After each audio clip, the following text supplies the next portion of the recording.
வடக்கு மாவட்ட செயலாளர் ஜமுனா. எனக்கு பேச வாய்ப்பளித்த மகளிரின் தலைவி சகோதரி எல்லாருக்கும் என்னோட நன்றியை தெரிவிச்சுக்கிறேன். நம்ம இதெல்லாம் தெருவில் வந்து பேசக்கூடிய சூழ்நிலையை இந்த அரசாங்கம் நம்மளுக்கு உண்டு பண்ணி கொடுத்துச்சு. இதெல்லாம் எவ்வளோ பெரிய அசிங்கமான ஒரு ஒரு அவமானமான ஒரு விஷயம் இது.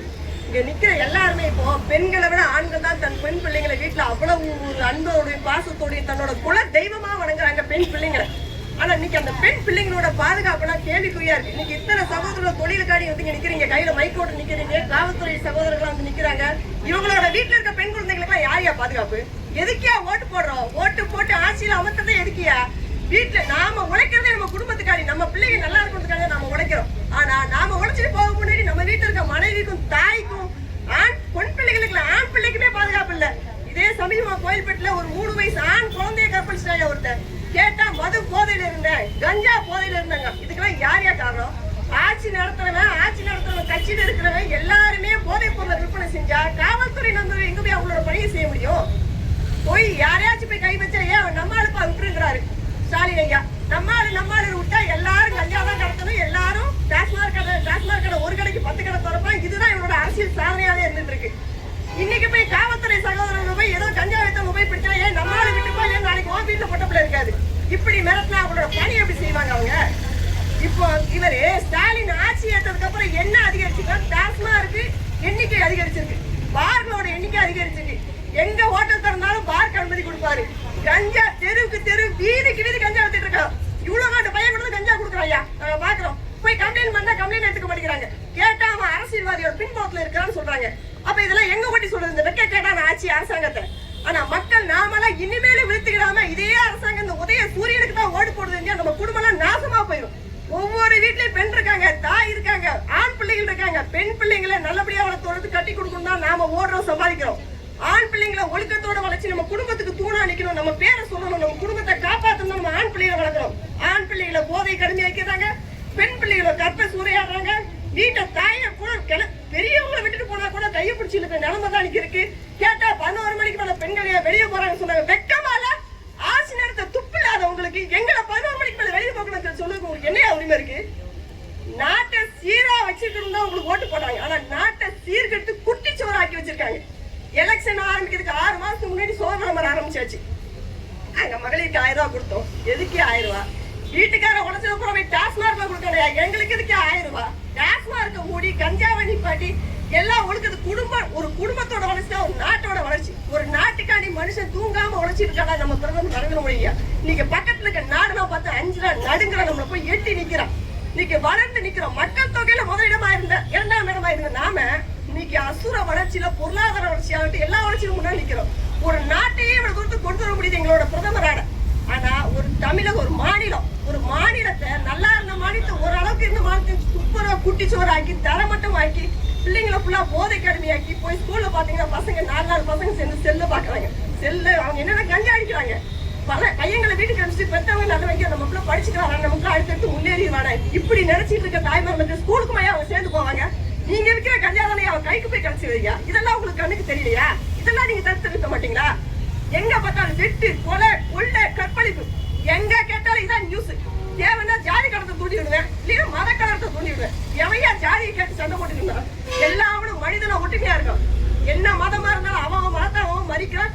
எல்லாரும் மதத்தால ஒன்றுபட்டுதான் இருக்கிறாங்க. எல்லாரும் அவங்க மதத்தை நேசிக்கிறாங்க தவிர மற்றவங்களை எதிரியா பாக்குறேன். உங்களுக்கு ஆட்சி நடத்தினா நீங்க ஜாதி கலவரத்தையும் மத கலவரத்தையும் தூண்டி விடுறது இங்க இருக்க சமுதாயத்தை சீர்கெடுக்குது. நீங்க சோழமதம் பண்ணதுக்கு பண்ணுதா இந்த சமுதாயத்தை சீர் பண்ணி வச்சிருந்தா நீங்க நல்லவே ஆட்சி பொறுப்பை ஏற்றுறதுல இருக்கு. மக்களோட பணத்தை வாங்கிட்டு சுரண்டிட்டு கொள்ளையடிச்சு தினம் தான் உங்களை நியூஸ பாக்குறமே. வேலை வாங்கித்தாருன்னு லஞ்சம், எதை கேட்டா லஞ்சம், ரோடு போட்டா லஞ்சம், ரோடு அப்படி கையை வச்சு தோணாலே வந்துருது. எதுலையா லஞ்சம் மக்களை எங்கேயா கொண்டு போக போறீங்க? எவன் செத்தாலும் மண்ணுக்குள்ளதான் போய் ஆகணும். போகும்போது நீ யாருக்கான போன கூட ஆம்புலன்ஸ் தான் அவனை ஏற்றிட்டு போவான். எங்கேயும் கொண்டு போக போறியா? கொஞ்சம் மக்களையும் சிந்திச்சு பாருங்க. உன் குடும்பத்து பிள்ளைய பாதுகாப்பா இருக்கணும். மற்றவங்களுக்கு சகோதரி சொல்ற மாதிரி எஸ்கார்ட் போட்டா நாங்க போக முடியும். எங்களோட பையனை செய்யறதுக்கு எஸ்கார்ட் போட்டா போக முடியும். அவன் குடும்பத்தை பழப்ப பார்க்கறதுக்கு நீங்க ஓடிட்டு இருக்காயா? எல்லாரும் வீட்டுக்கு எஸ்கார்ட் போடியே, பிள்ளை போதுமா நீ போ, மனைவியை கூட அனுப்பிட்டே நான் எவனையை விட்டு என் பிள்ளை கூட்டி ஸ்கூல்ல விட போறேன். இப்படி போக முடியுமா? எல்லாரோட குடும்பத்தை அப்படி பார்க்க முடியுமா? மனைவியும் ஓடி ஆகணும், கணவனும் ஓடி ஆகணும். 2 பேரும் ஓடினா மட்டும் நீங்க குடும்பத்தையே காப்பாற்றக்கூடிய சூழ்நிலை உருவாகிட்டு இருக்கு. அப்படி இருக்க பட்சத்தை குழந்தைகளுக்கு வீட்டுல இருக்கணும் யாரையா பாதுகாப்பு? ஆனா இந்த மக்கள் இருக்கமே நம்ம இந்த எலெக்ஷன் வரும்போது ஓட்டு கோழி பிரியாணி 1000 ரூபாய்.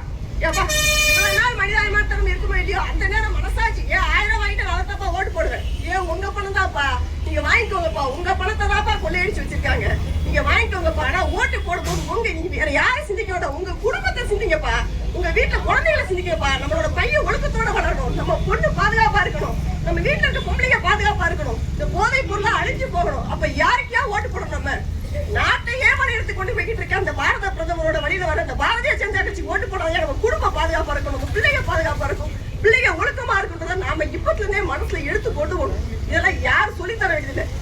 தினம் நியூஸ பாக்குறோம், எல்லார் கையிலயும் மொபைல் இருக்கு, யாருக்கு எதுவும் சொல்ல வேண்டியதே கிடையாது. எல்லாரும் மொபைல் வச்சிருக்கோம், எல்லாரும் டெய்லி நியூஸ் பாக்குறோம். இந்த குற்றங்களுக்கு அடிப்படை நமக்கு தலைமை தான். இந்த தமிழ்நாட்டை யார் ஆடுறாங்களோ இவங்க தான் அந்த குற்றங்களுக்கே பொறுப்பு, முக்கிய பொறுப்பே இவங்க தான். என்னையா அண்ணா பல்கலைக்கழகத்துக்கு கேமரா காணும், வீடியோ ஃபுட்டேஜை காணுங்களா? இதை விட பெரிய கொடுமை என்னையா வேணும்? அண்ணா பல்கலைக்கழகத்துல கேமராவே காணும். அப்ப நம்ம சாமானிய மக்கள், நம்ம பிள்ளைகளோட நிலைமை இல்லையா? காலேஜ் போனா 3 பேர் கற்பழிக்க வரைக்கும் விட்டுருக்காங்க, அப்ப என்னையா பாதுகாப்பு இருந்துச்சு? அப்ப யார் நம்பியா ஸ்கூலுக்கு அனுப்புறது, யார் நம்பி காலேஜ் அனுப்புறது? என்ன பையனால குற்றவாளியும் தேர்ந்தெடுக்கிறது? எல்லா குற்றம் செய்யறவங்க தண்டிக்கப்பட்டா மட்டும்தான் குற்றங்கள் குறையும். குற்றம் செய்யறவங்களோட போஸ்ட் கொடுத்து குற்றம் செய்யறவங்க பாத்தீங்கன்னா அந்த தலைமையை பாத்தீங்கன்னா டிஎம் கூட போஸ்ட் கொடுத்து போட்டாலும் இருக்கும். இன்னைக்கு வந்து குற்றவாளி இன்னைக்கு சொன்னாங்கன்னா நாளைக்கு டிஎம்கே கூட சேர்ந்து போஸ்ட் கொடுத்த போட்டோ நம்ம எல்லாருக்கும் தெரியும். குற்றம் செய்யறவங்க எல்லாமே இவங்களோட கையாட்களா தான் இருக்காங்க. ஆனா இவங்க கேள்வி கேட்க தயாரா இல்ல, தட்டி சொல்ல தயாரா இல்ல. நீங்க குற்றம் பண்ண எப்படியாச்சும் நம்ம எலெக்ஷனுக்கு பணம் சேகரிச்சிருங்க, பணத்தை கொண்டாங்க. என்ன குற்றம் நடந்தாலும் எலெக்ஷன் அப்போ மக்கள் வீடு வீடா போய் 1000-2000 கொடுத்தா ஓட்டு நம்மளுக்கு.